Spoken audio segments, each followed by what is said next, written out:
Hello. Hello. Hey, lovely.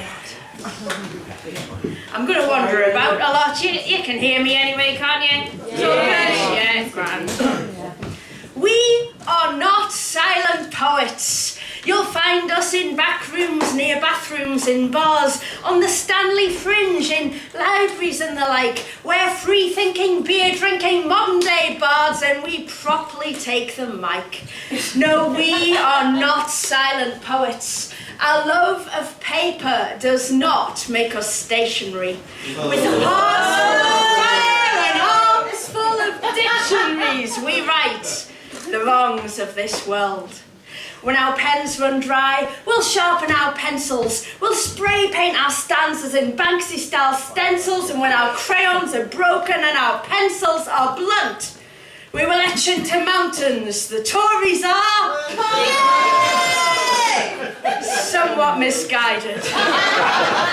And when they've taken our paintbrushes, biros and picks, the charcoal, the chalk, and for safety, pointed sticks, and it looks like we've got no implements left, well, we'll stand up on stage and with our very last breath, we will say we are not silent poets.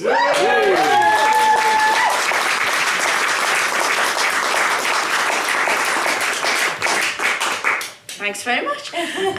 Do you all remember the times when you used to take 24 photographs and then you put them in an envelope and you sent them off to God knows where, and then 2 weeks later they'd come back and they'd be crap? Yeah. This is about that. The packet of pictures drops through the letterbox. Dedicated developers had done their best to rectify the latest batch of poorly composed portraits. We sift through and pick out those to be discarded. Decapitated heads, clumsy thumbs covering the lens, the blurred beyond recognition, and ones that don't belong. Out of place in this hijacked pack, smiling faces we don't know stare back at us from this stowaway photo. We add it to the growing group of those to be disposed of. I flick through the pile, hoping to find an image of me with ruby red eyes. To my mother, yet another wasted exposure. To me, the exposure of my soul. My childish mischief captured in one marvelous moment.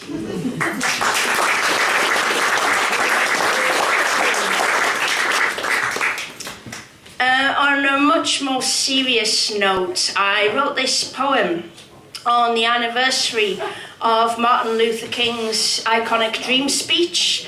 To me, one of the greatest pieces of spoken words ever uttered. This is my response. I had a nightmare. I saw men abducted from city streets, imprisoned through decisions of suspicious authority figures without charge, without trial, without opportunity for denial, because they were never told what their crime was supposed to be.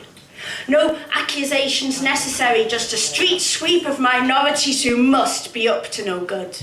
Men who had never spilled another's blood, never spoken in defiance, never broken any laws, were held, interrogated, and when pardoned, still restrained. I had a nightmare.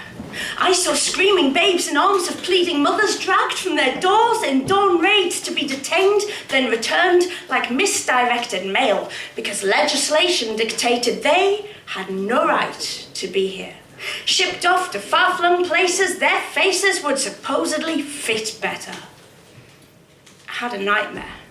I saw lands scattered with mines, fragmented minds and bodies bending to dodge bullet blasts, shot out by shooters too young to shave, too old to be saved. Fingers of children that have never held pencils wrap around triggers and pull with precision. Denied education, they believe power pulsates from the weapons in their hands whilst the weapons in their heads are shot, dead. So much death in the eyes of those who have not yet learned to live. I had a nightmare. I saw pipes which once pumped water splutter out mud into small cupped hands, raised to lips that gulped down sludge as though it were the sweetest soda. Burst pipe dreams of jilted generations who will only ever know starvation, desperation, extermination. I had a nightmare. I wasn't asleep.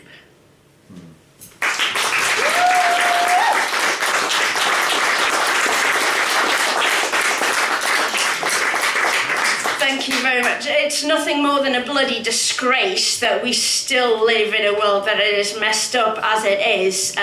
It does make you grateful for the things you do have, and one of the people I've been most grateful for in my life is my grandmother. I wouldn't be here without her. In more ways than one, she actually brought me up as well, so if you don't like me, it's her fault. She passed away 13 years ago now, and this is a very, very simple poem I wrote for her funeral, which I'm doing tonight because Jane Davies really likes it. Thank you. My one true voice of sanity, my faith and my humanity, my confidant, my mentor, my happiness inventor, my love, my joy, my laughter, my cure the morning after, my comfort blanket, my guide, my strength, my dreams, my pride. To know you was such a pleasure. Good night, sleep well, my treasure.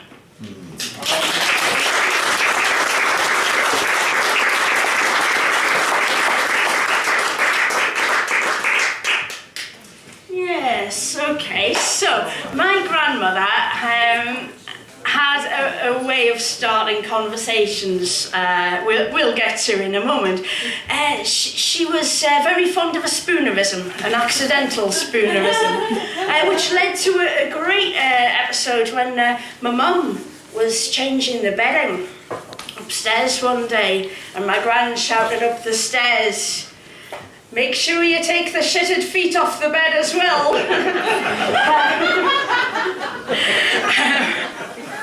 She would go to the post office and ask what time the 12 o'clock post went, and she went into a wallpaper shop and asked if they had any mechanical wallpaper. She meant washable. And anytime she wanted me, she would call for Jeffrey, Barry, Hillary, Jennifer. So she had lots of little quirks that I'm sure you're familiar with, that you have or people in your family have had as well. And this is one of them. You will know somebody who does this. If you don't, it's probably you. This is the greatest story never told. Who's the bloke from that film? Oh, you know the one I mean. He went out with that actress. I think she played the Queen. No, wait, no, she didn't. But she did play a woman. And she was in that other film. Oh, you know, the really good one, the one where those things happened and all that stuff went on. Oh, man, what's she called? I just had it. It's gone. But anyway, the actor bloke, you know, what's his name? He reminds me of the other one whose hair's a bit the same. And they're both a bit like thingamajig. Well, except that he's gone bald. I think he was in that film as well. Whatever it was called. But this fella who I'm on about, he was on the telly today and he was, well, you bugger. I forgot what I was going to say.